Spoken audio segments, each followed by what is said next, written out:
Well, welcome to this edition of the Locker Room Chat, brought to you by the Shanneman Sports Museum of Tacoma, Pierce County, and Rainier Asphalt and Concrete, the #1 asphalt and concrete repair contractor in Tacoma and the Seattle area. For quality workmanship and top-notch customer service, contact Rainier Asphalt at www.rainierasphalt.com and let them know you heard about them on the Locker Room Chat. And today, Gary Hill with you, a very special guest with us, Jim Kittilsby, who has had a tremendous career in Major League Baseball, in minor league baseball, of course, at PLU as well. Jim, it is great to see you. I am looking forward to this conversation so much today. Thanks, Gary. Looking forward to talking with you. I want to go back to the very beginning of things. You grew up in Montana. Playing baseball in Montana isn't the easiest thing to do. There hasn't been high school baseball since the 40s. How was it baseball? How did that happen in Montana for you? Well, I've always been interested in baseball and that, and I was playing American Legion baseball, I think, when I was 14. I was, for a while, the youngest kid on the team and the smallest and that. But, yeah, you're right, Gary. There has not been high school baseball there since, I think, 1946 or 47 and that. In fact, I know one of the guys in my hometown and that played on the last high school team. But American Legion ball was and is big in Montana. They play in a league, amazingly, with teams from Canada. Medicine Hat and Lethbridge, Alberta are in the league. American Legion baseball sounds kind of a misnomer in that. And they play an ambitious current in the modern era, like a 55, 60 game schedule. So, but there's no high school baseball. So not many professional prospects out of Montana. The Dave McNally days and that of Billings and that are over and that. But anyway, classes I took at PLU as a student in that, I thought had baseball in my mind, baseball administration. I made one tactical mistake. Remember now, this is back in the 50s. I graduated in 1960. I'm 84 years old. I should have taken Spanish, but there were only a few Spanish-speaking players in baseball back in that era. And so I took French in high school. That didn't help me, except when my son and I visited Montreal and went to ball games and that. I could order a meal in the French Quarter, barely. And that so. And then at PLU, I took classes in that speech and business and that to just thinking of baseball, and bring up a name, an individual that you will remember well, Clay Huntington, of course, who's a sports legend in Tacoma, and prominent advertising executive and radio station owner, KLAY later, and that. And he taught an advertising class at PLU. He's a University of Puget Sound graduate, but he taught a class at PLU, and I was in the class. And of course, I knew he and Ben Gini, of course, were the two people responsible for talking to the Giants and moving their AAA franchise from Phoenix to Tacoma should a stadium be built. And Clay was a major player in that. And so anyway, for my term paper in this advertising class that he taught as a business majors, I did a promotional thing about for AAA baseball in Tacoma, and Clay saw it. I got a good grade on the paper, and he introduced me to Rosie Ryan, who had been a teammate of Babe Ruth and played for John McGraw in his playing career. And so that got me my first job in baseball. Hardly even needed an interview with Clay, just introducing me, and away I go. So I started in professional baseball in the spring semester of my senior year at PLU. I was a 3-year starter in the outfield. I wasn't a very good player. I was small and good defense and no bad, good field, no hit. And so I passed up my senior year and just became a part-time student, had enough credits to graduate. And so working almost full-time for the Giants while I was still in college, and it went on from there, and I was all over the place. It's amazing. The 1960 Giants, the team you first started to work with, that was an incredible team. When you look at the names on the roster, Juan Marichal, Gaylord Perry, Dusty Rhodes, Willie McCovey was on that team. What do you remember about that team on the field? Well, and Bill Haller and that, and Yeah. Red Davis was the manager and that. That was really exciting, and we had a real good year. And then of course the following year was better. We led the nation in attendance, and that was not an era, Gary, of big attendance figures. Now, I mean, the Tacoma Rainiers now draw 400,000 or 500,000 people in that, and we led the nation in attendance with like 260,000 people in that. Just an era. I mean, because the advent of television into homes everywhere, so people could sit at home and watch Major League Baseball and that.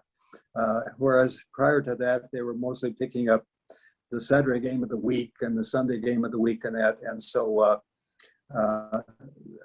minor league baseball took a hit then everywhere. It wasn't in one place in particular, and it was a struggle for several years there. And then things picked up again. So, but I have fond memories of Cheney Stadium. I was there when it was being built. I have photos of me standing on the risers and that before it was all done. And Bill Haller behind the plate, and there was some great times there at Cheney Stadium. And then of course the novelty wore off in the mid 60s, and that even in Tacoma, the novelty of a new team and a new stadium and that, and that might lead into your next question. So bingo, I'd already been to Salt Lake City for 3 years in between these things. They got and the Giants got me the job. You'd say, well, why would they get rid of you? Well, I was 10 years younger than at least 10 years younger than the next person. Youngest person on the staff and that, and they thought I should go someplace where I could be kind of by myself and just run the whole show as business manager. Here I am, like I'm 23 and I'm running a 10,000 seat stadium and making speaking engagements and doing all this stuff and that. And then when the guy who I had worked with in Tacoma became Lou Matlin became general manager of the Hawaii Islanders, they called the owners of the Salt Lake Bees and said, we'd like to have Jim back if it's okay. There have been rules, and still are rules, Gary, about tampering. I mean, you just don't go say, we want Gary Hill to be our lead Right. play-by-play announcer and that without getting permission from going through the proper channels and that. So I'm in Tacoma for 2 years, then Salt Lake City for 3. Now I'm like 25 years old, and I'm back in Tacoma, and all of a sudden, Rosie Ryan, the legendary figure in baseball, and that says, "Where are you living, Jim?" I said, "Well, I'm renting a place in University Place, but a house in University Place, but I'll buy a house up here as soon as my wife sells our house in Salt Lake City, and I have 2 small children there." And he said, "No, you're not buying a house in Tacoma."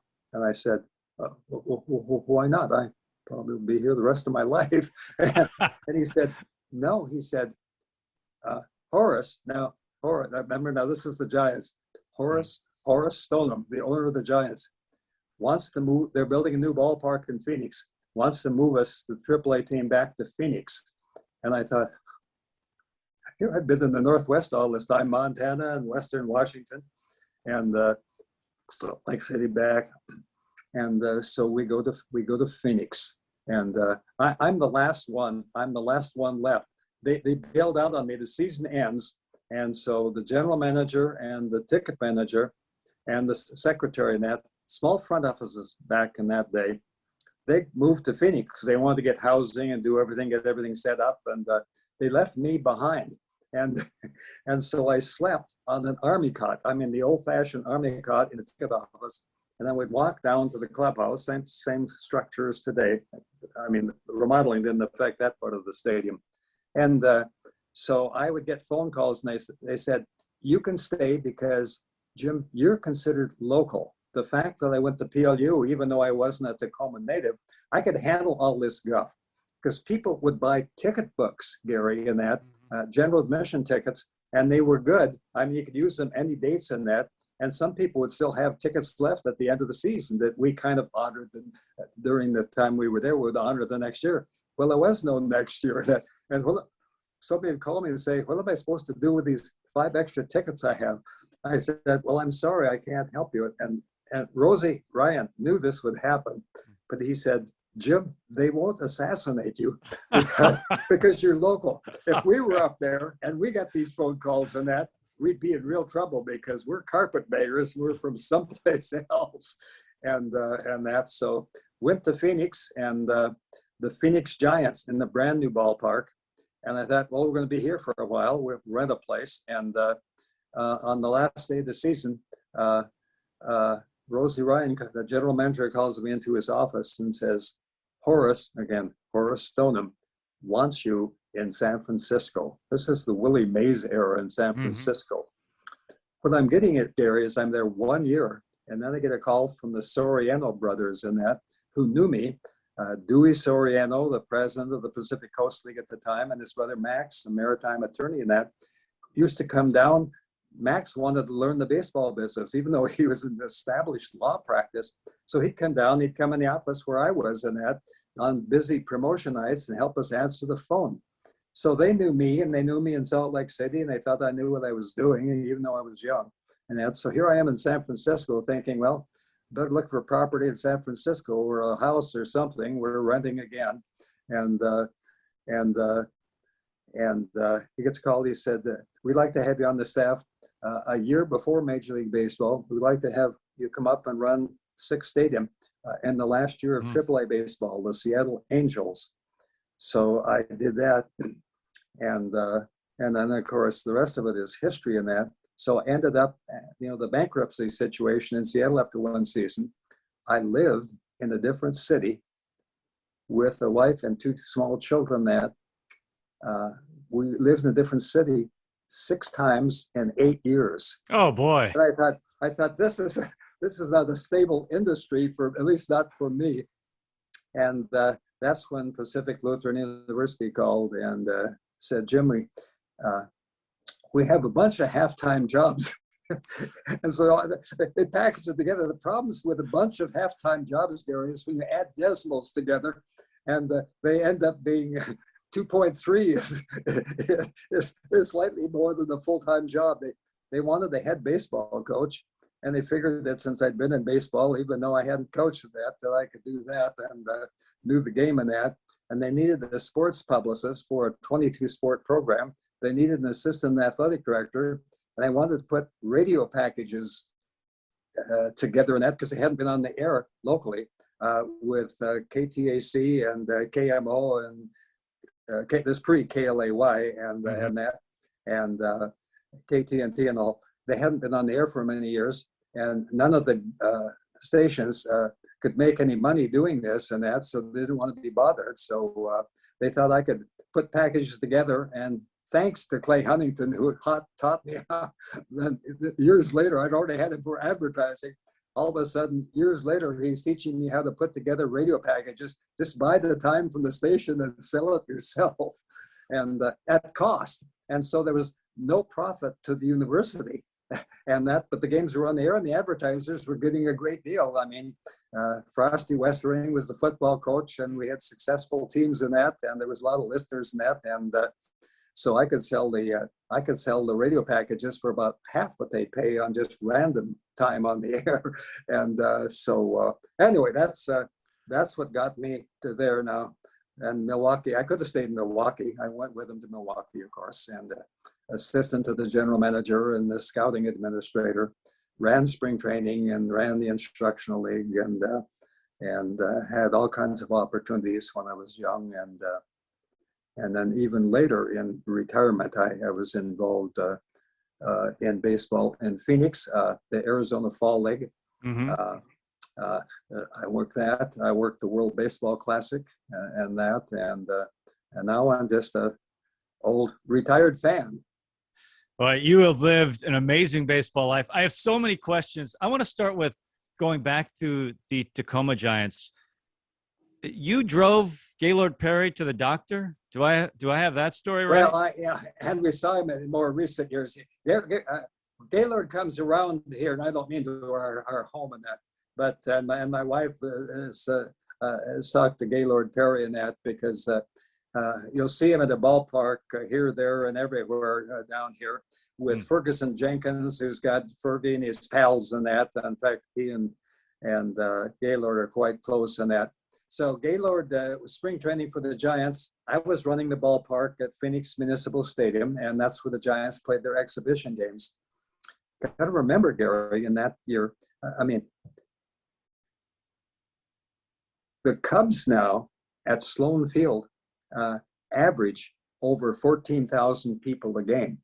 And so for their full season and that, they have hundreds of thousands of people at the games. Again, a different era in that.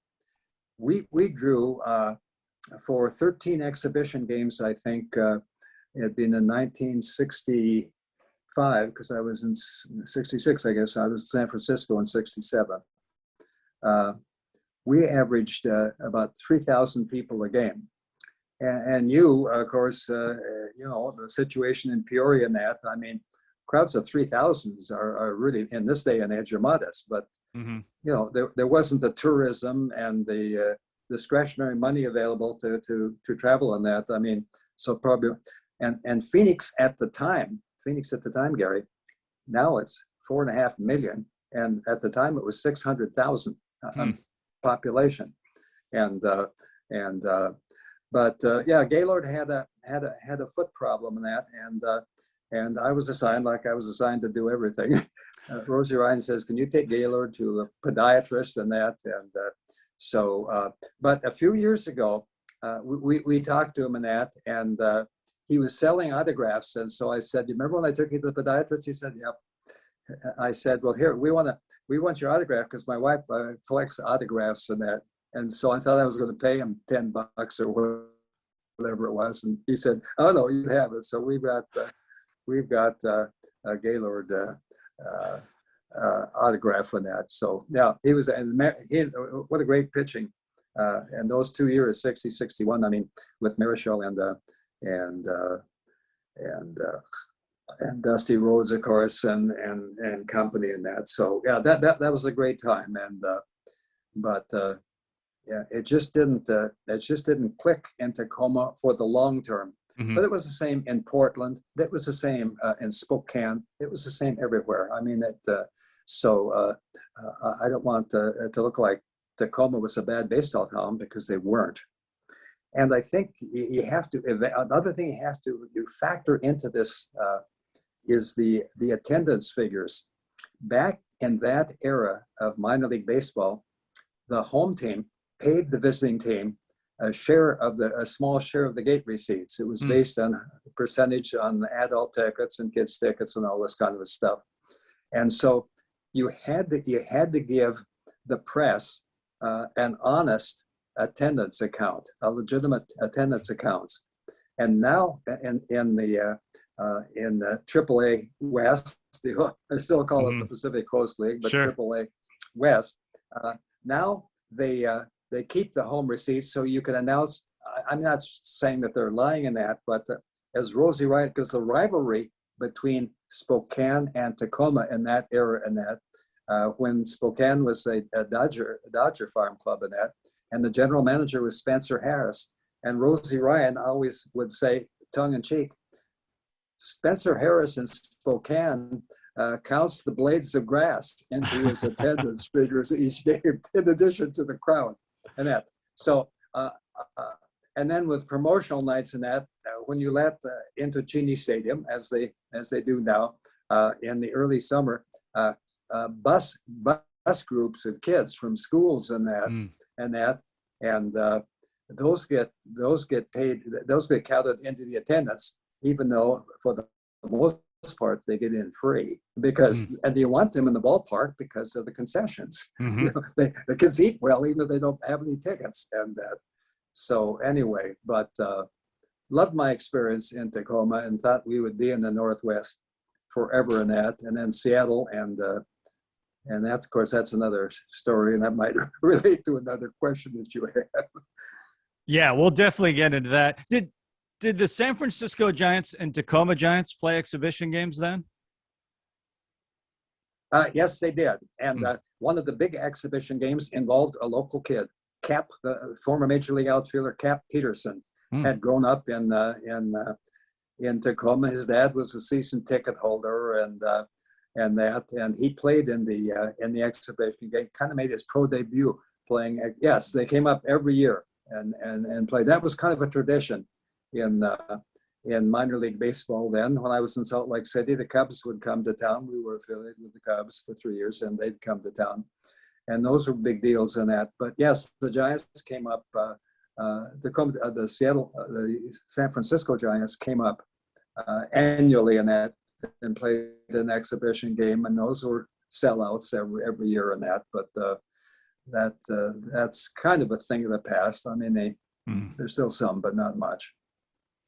You mentioned your time with the San Francisco Giants, and you already mentioned the Willie Mays era. What do you remember about Willie Mays in that era?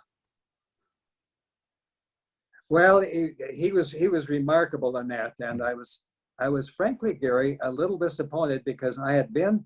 I'll backtrack just a second. I had been to Dodger Stadium. I went to Dodger Stadium later. I had been to the Coliseum. Two PLU friends of mine and I hitchhiked to the 1959 World Series in the middle of the semester. Can you imagine leaving school as seniors and that, and in critical classes and that, and going to Los Angeles? So I'd been to the Coliseum with crowds of 93,000 each time, with the Dodgers playing the Chicago White Sox. But I'd never been to San Francisco in the city or in any capacity. And so here I am living in San Francisco, thinking of it as California, like, well, the summers will be like the summers in Seattle and Tacoma. It'll be 75, 80 degrees every day. And Candlestick Park, in its location, was in a wind zone and that, close to the bay, and the wind would howl, and we would play there. I'm not embellishing this at all. We played night games only on Tuesdays and Fridays on the home schedule for a fine team. Willie Mays led team in that. But we played day games on Monday, Wednesday, Thursday, Saturday, and Sunday in that because of the weather in that. People would show up for the night games. I'm not kidding you. People would show up at the night games wearing coats. I'm talking back in an era when men wore overcoats. I mean, I'm not talking about wrench coats, which are still popular, but I mean wool overcoats. They would dress up. You'd dress up like it was Christmas and that, going to a July game. I didn't realize that the best weather in San Francisco was in late September and October. And living in the suburb of San Mateo and that, my kids were young and we thought they'd enjoy it. And of course, we had a swimming pool in the complex, in the apartment complex where we were. And we thought, well, it'd be a nice time. My wife take them there in the afternoon, and the weather would be nice in the afternoon and that. And then the neighbor said, no, you don't take to the afternoon here to the pool. You take kids to the pool in the morning. I mean, you'd never think of being a Montanan and that, going to Flathead Lake or in Lake Washington or in the Bay. You wouldn't think of going swimming in the Northwest in the morning. The water would be too cold. But it was too windy in San Francisco in the afternoon. And Candlestick Park was like a mausoleum. The buildings around it, I mean, had, well, you still see that now for security. I mean, iron gates on the doors and windows and stuff, and terrible location. And they knew it. They soon found that out. That didn't take long. You didn't have to be a Rhodes Scholar to figure out that was a terrible location. And the new park, we've been in the new park. That's great downtown, but totally different story in that. So, and Candlestick Park, I think, was only about 8 years old when I got there. And the outfield bleacher seats were all weathered in that. I mean, it looked like they were made of driftwood or something. I mean, it it was kind of disappointing there from the weather. Beautiful city and great place to visit and that, but tough times. And then, as you would remember as a baseball historian, when Charlie Finley brought the Oakland A's in and that, the market wasn't really big enough for two teams then.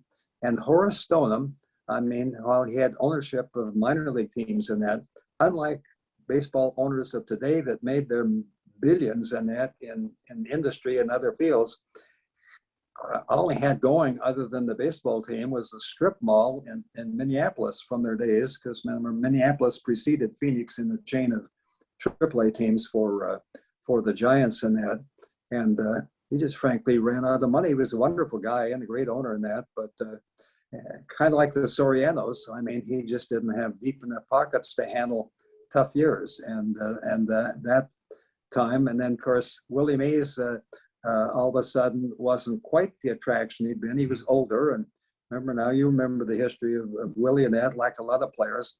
He goes to the Mets and that, and misjudges fly balls because he just, I mean, the age factor in that. But of course, well, anyway, when I saw him, I mean, of course, he was fabulous, and that, but he was nearing the end of his career. So fun to be. I was thrilled.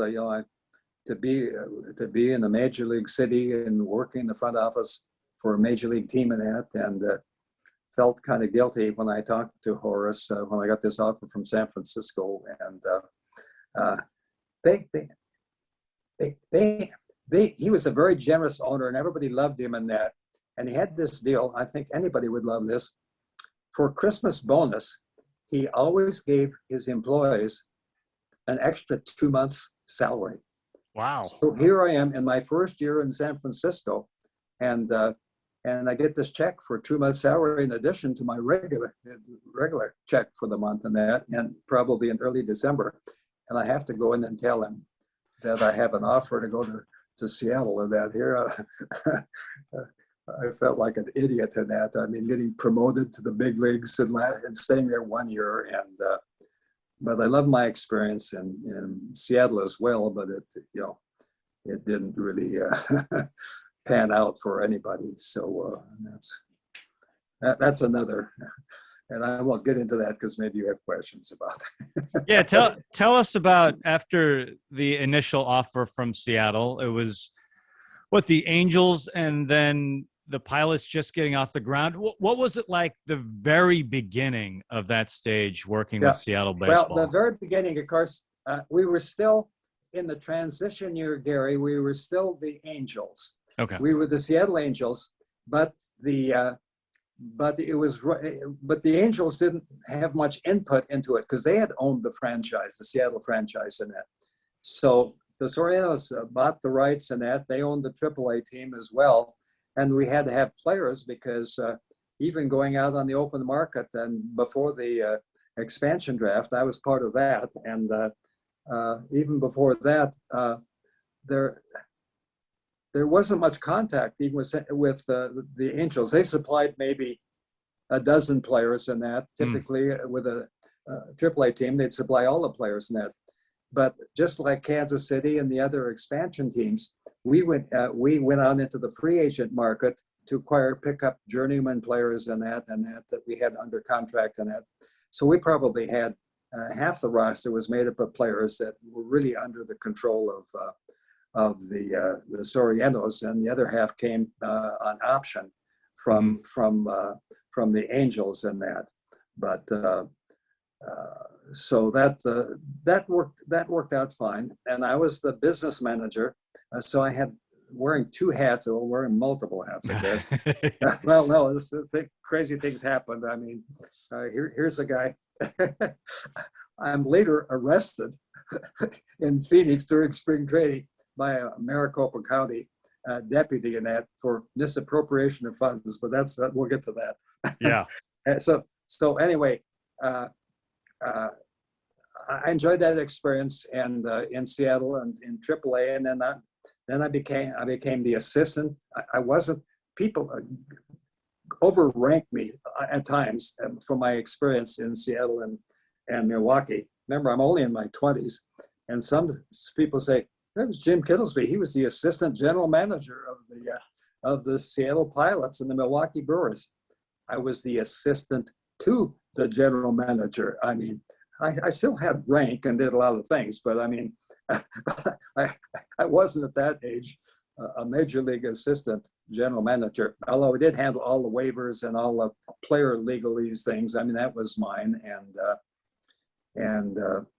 But so we had a good experience in AAA, and the Sorianos took a lot of heat from the public and the press afterwards. But their only shortcoming, they were good baseball people in that, but they financed this with borrowed money. Gary will be like you and me trying to buy a major league franchise in that and borrow the money from the Bank of California in that and promise Sports Service in Buffalo, New York, that they'd have an exclusive on the concessions at a Dome Stadium. And of course, the Dome Stadium didn't happen for years. You were just a kid then. Mm-hmm. And no, you weren't even born then. And, no, you weren't even born then. Your parents were young. Your grandparents were young. And so you can't promise somebody owning a team that in a city or county-owned stadium, which the Kingdom came to be, you can promise some concession there years in advance that they'd have the exclusive concession rights in there, and they didn't. And so that didn't work out. Everything collapsed, and that everything fell apart. And so that led into at the end of the season, much of the staff was laid off because it became obvious that something was going to happen. We were going to move to Dallas, we were going to move to Milwaukee or to Toronto or someplace. And but of course the sacrificial lambs were the people on the business side of it. But because I was in player personnel, we just didn't renew the contracts of the scouting director and the farm director and that. And I had this crazy title.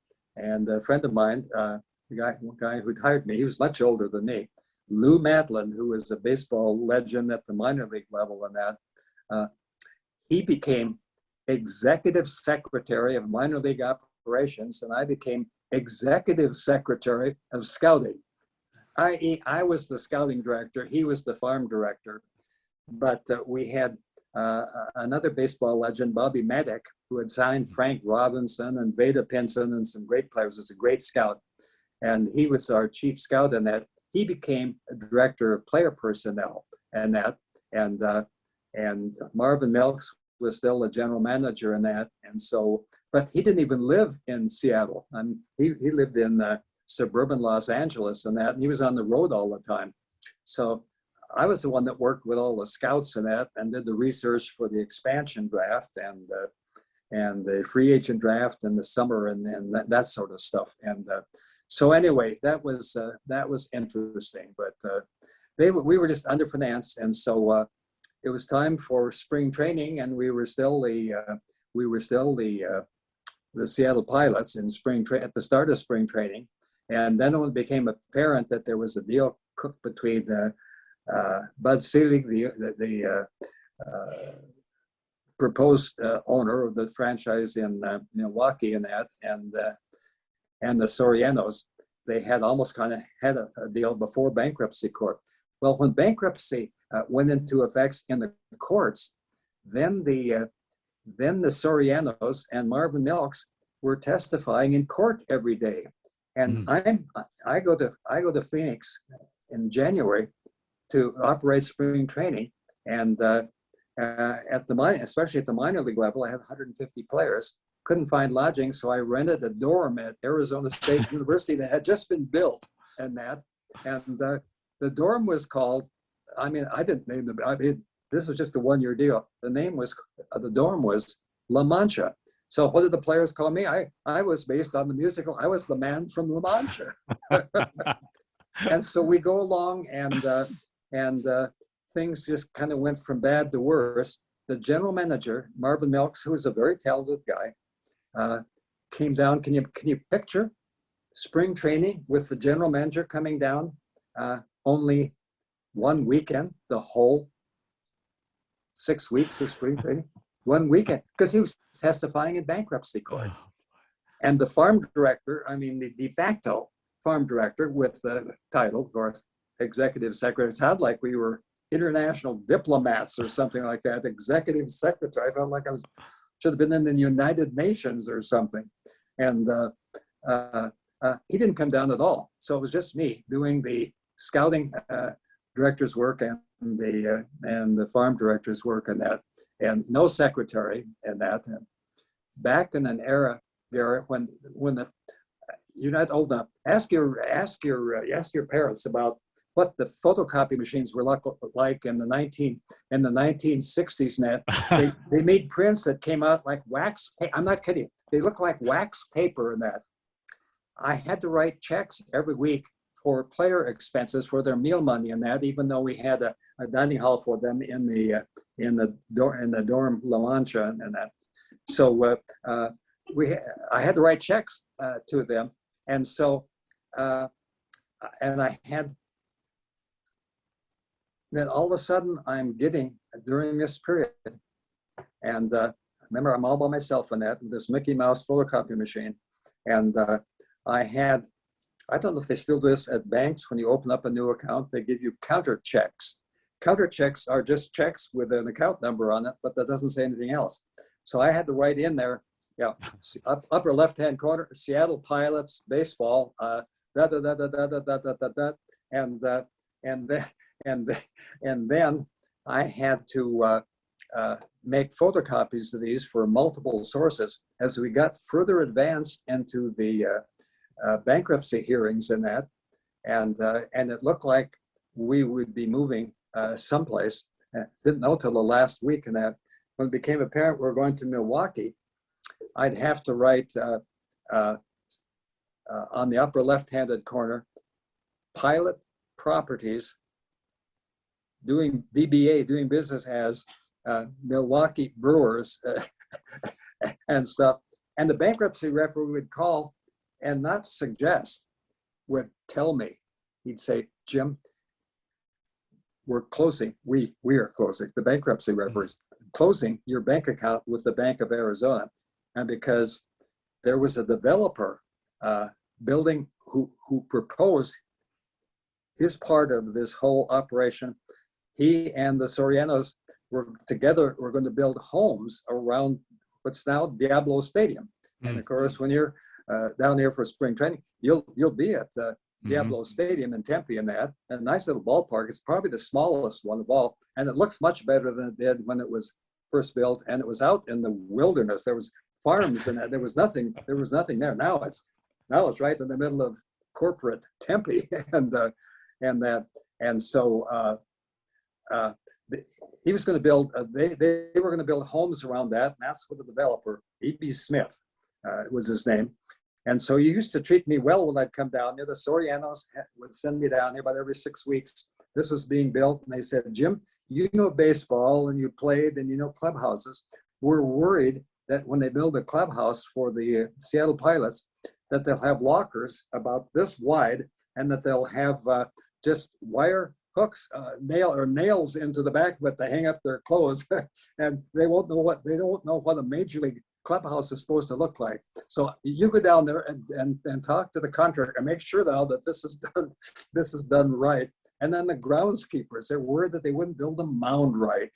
And I had worked for 3 years in high school in the summer as a groundskeeper back in Kalispell, Montana, and of course just with bush league fields and stuff and that. But I knew how to drag the field and water mounds and put the lines in and mow the grass, all this kind of stuff. So he thought that since I had that background, I could come down and just make sure that things were all screwed up on the playing field side of things. Well, it became obvious to the developer that this wasn't going to work out and that Bud Seeley and his people in Milwaukee had no interest in working with him. And they just wanted baseball. I mean, they didn't want to get into the housing business and real estate business. So things started falling apart. So one day I showed up at the ballpark and he had the gates locked with padlocks and chains and that. And I had to have a locksmith come out and that because we had an exhibition game that day. And so everything was going wrong. And on the last day of spring training, remember I'm down there from January, February, March, and April. I go back to Milwaukee because we had to open up offices, and somebody else had to hire a secretary for me because I had never been there and didn't have any contacts. So Madeline did that, and I seem like I'm always abandoned someplace in Right. my career. So they're taking off with me and leaving me behind. And so I'm sitting at my office in Diablo Stadium on the last day of the exhibition season. The game is over, and I'm sitting at my desk, and in comes Maricopa County, which is a big county. That's all Greater Phoenix. Maricopa County Sheriff's deputy said, "Are you Jim Kittilsby?" And I said, "Yes." He says, "I have a warrant for your arrest." And I said, "Well, what did I do now but screw up everything else and get us in bankruptcy?" Backtrack just a second, because what I say, what did I do now? Because I thought, well, I contributed to this mess, I guess, because on the opening day of the Major League season, remember, the people that worked with me, the Gabe Paul Juniors of the world and the Lou Matlins and these people that nobody in this era would remember, they're all deceased. Well, Gabe Paul Jr. isn't deceased, but are deceased in that. I mean, we knew as a bunch of minor league bums and that, having worked in minor league teams, that you had to help out with everything. So on opening day, we'd go out and we'd help them if we had to take tickets, or on promotion nights, hand out pictures, Barry Hill and stuff like that to fans as they came in. And we'd do that. You'd never see players in player personnel and that doing that in this day and age. And so the director of group sales was also the director of the Speakers Bureau. And his name, I think I can mention his name because he's probably deceased. I don't hope he's deceased, but he was a nice guy. His name was Herb Elk. He'd been an administrator with the Houston Astros and that. And he used to put out, he was so talented, he had other interests, including hockey, although he never played hockey.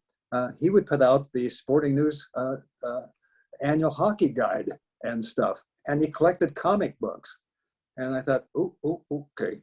And so we had our offices adjacent to then Old Six Stadium and that. There wasn't enough space inside the structure for offices for our major league staff, although our staff by today's things, because there were no analytics or anything. I mean, we were really small.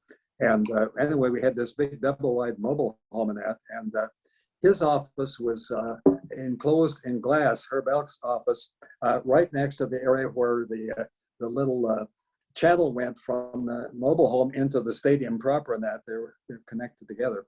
So you didn't have to walk outside.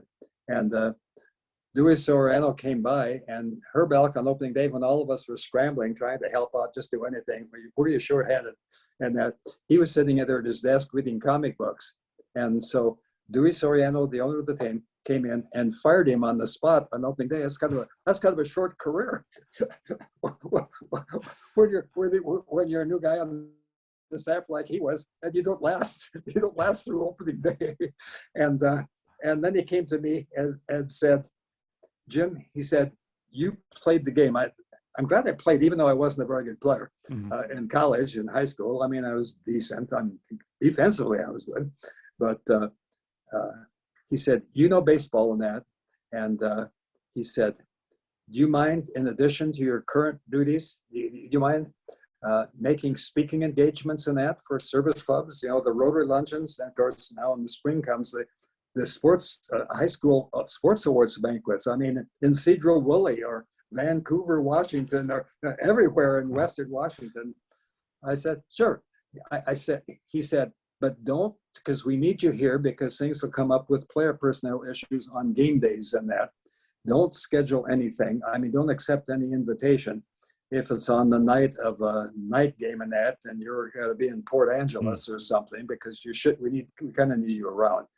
I mean, and so this seems almost impossible. But in addition to my duties as the assistant to the general manager, this is not in 68. I mean, for the for the Angels. But well, actually at the end, well, I did some then too. But in '69, I made 103 speaking engagements in one year. 103 speaking engagements all over that. And I only bring it up is that obviously I didn't help much because we still didn't draw, even though I was talking baseball to fans all over Western Washington and enjoyed doing it and that, and met a lot of nice people. And that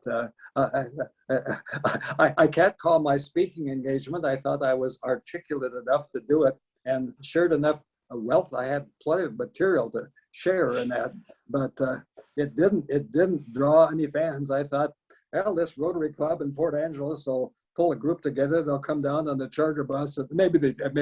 Some of them probably did, but the amazing thing was, Gary, that we still outdrew two established major league teams that year in attendance. I mean, it sounds like we didn't draw flies. Oh, we didn't. I mean, 600, whatever it was, 67,000 people. I think we outdrew the White Sox and the Phillies and the San Diego Padres expansion team. I mean, we could that. It's in the book. I've got a library here that's absolutely obscene. I have over 1,400, maybe closer to 1,500 baseball books.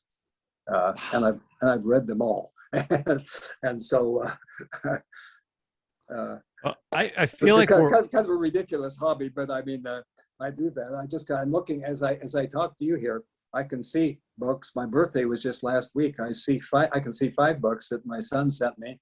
The top one is about Gabe Paul Sr., the legendary general manager for Cincinnati, Cleveland, and the Yankees and that. And so I read all these books, but I must live a rather sheltered life if that's all I do. No, that's great.